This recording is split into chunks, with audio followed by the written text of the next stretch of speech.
Hi, this is Chris with CodeChris.com, and today we're going to be talking about the importance of R&D, also known as research and development. Now, you might be thinking to yourself, well, I really don't need to know the importance of R&D. I don't plan on being on the research development part of the programming team. But the thing is that you are. You may not know it. There's going to be unique situations to you individually, to your knowledge, to your computer setup. Why isn't this emulator inside of Android Studio working? It should be working. I'm following the step by step. You're going to come across additional small scale problems that are going to hold you back, right? It's not always as simple as just a logic problem or a syntax issue.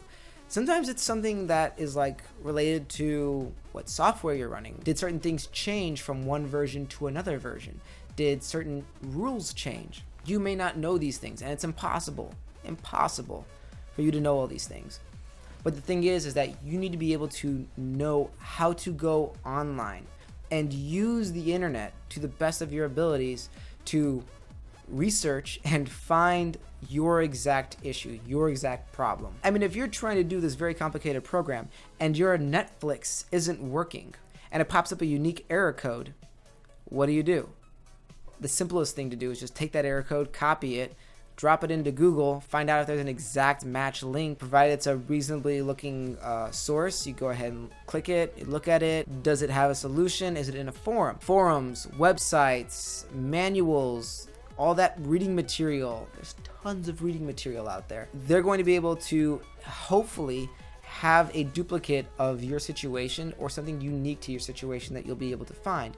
Now, if you're brand new to this whole concept of working on the computer and coding, this might all sound very unique and foreign to you. Trust me, the moment that you open up Eclipse and you are having issues and you don't know why, you should be able to know that you can go on Google, type in exactly what it is you're looking for, change the way you're looking for it, modify those keywords, look for the keyword specifically, look for the exact phrase you're looking for, go through some hyperlinks, test things out, what is reasonable information, what is not reasonable information. Is there a consensus? Is there a lot of people that are saying the exact same thing, that are seeing the exact same issues? For some people, this is kind of obvious, but for others, it's not necessarily. Some people think that once they've gone through the process of learning how to code, that, okay, cool, I know how to program, I've learned a language, I should be able to get a job no matter what. And the thing is that even if you do get that job, you are going to be expected to be able to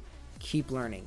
This is not a field where once you've learned everything, you sort of stop and it's done. You're going to need to constantly be upping your game, constantly upping your knowledge, and you're only helping yourself. Why would you want to work harder for something when there's a better way of doing it?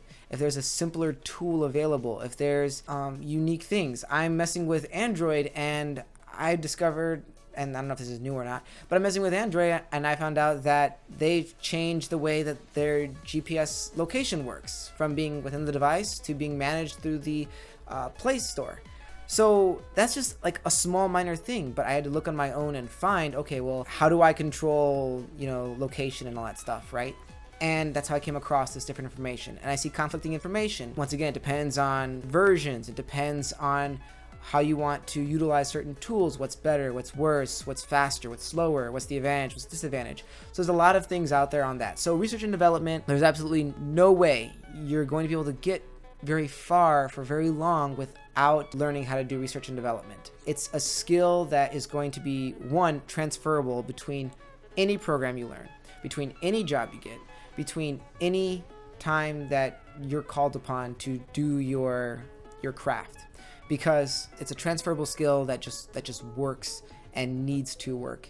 And really, you'll thank yourself in the end for anything you can do to better utilize it. You're pumped, you're ready, you've been learning code for a little bit, and you're messing with some functions, and there's something that's not quite working right. And it's always the little things. It's going to be the little things, and it might not even necessarily be directly related to the code you wrote. It could be something as simple as the program you're utilizing, the text editor, something as simple as that. And you've had to spend some time figuring out how to change something small. So whatever that small thing is that has affected your time, go ahead and drop it in the comments below. I would love to hear these kind of funny stories. We all have them. where we spent, you know, an hour looking for something that turns out we could have just clicked the button and it turns off a function, right? Or it's some obscure problem that only like one or two other guys on the internet out of thousands of people have been able to find an answer for. So if you want to hear me ramble some more, check out codechris.com/blog. That's it. Have a good one.